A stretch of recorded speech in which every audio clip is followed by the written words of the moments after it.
final hinge, I've got to cut it just long enough to fit on my one of my short pieces of aluminum angle for my door. And to do that, I just use a regular old-fashioned hacksaw. And in fact, this is a very dull hacksaw.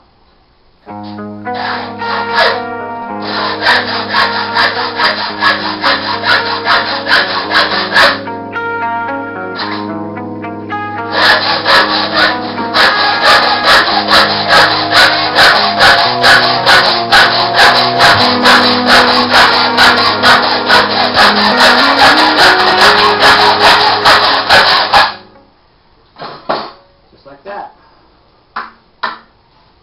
And there's your hinge. Nice little short piece of hinge. I'll drill some holes to match my little angle and mount it to my angle. Now what I'm going to do is I'm going to file all the sharp edges off of the metals that I cut so the fish don't get hurt.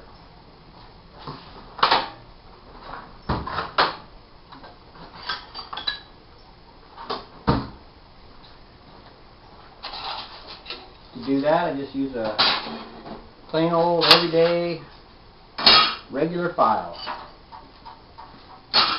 just to get rid of the sharp edges.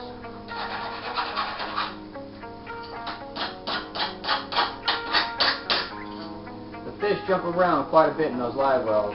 You don't want them getting cut up on any sharp edges.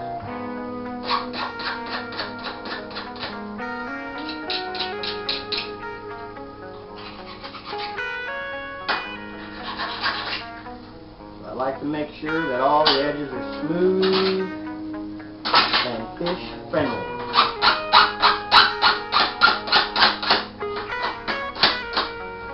You know, I've had up to 23 pounds of fish in my little 48-quart ice chest.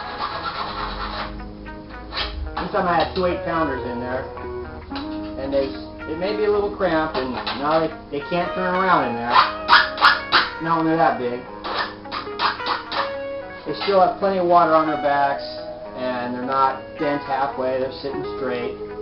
They've got plenty of oxygen, they've got plenty of cool water. It's one of the benefits of having an ice chest, because it keeps the water a little cooler than if you just used a regular storage container, such as a tote. A tote will work good if you have it insulated somehow. It'll slow the water down from getting too hot too quick. That's also why we have such large pumps to pump so much water,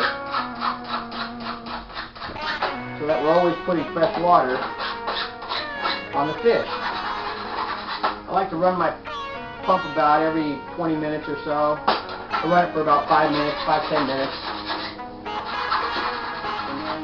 It doesn't have that much draw, so my battery will last all day. My 12-amp bubbler, that's 2 big air stones. It only draws a half an amp, so it'll run 8 hours on my solid 8 hours on my little rechargeable battery, which is only about that big. And that 12-volt bubbler turns that ice chest into an aquarium.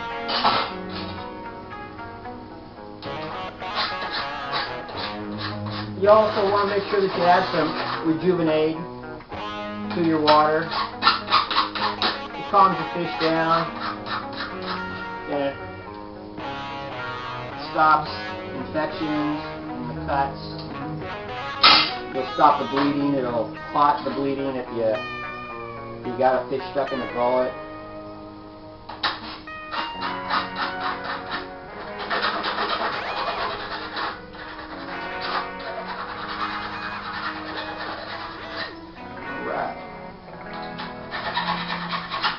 Just like that.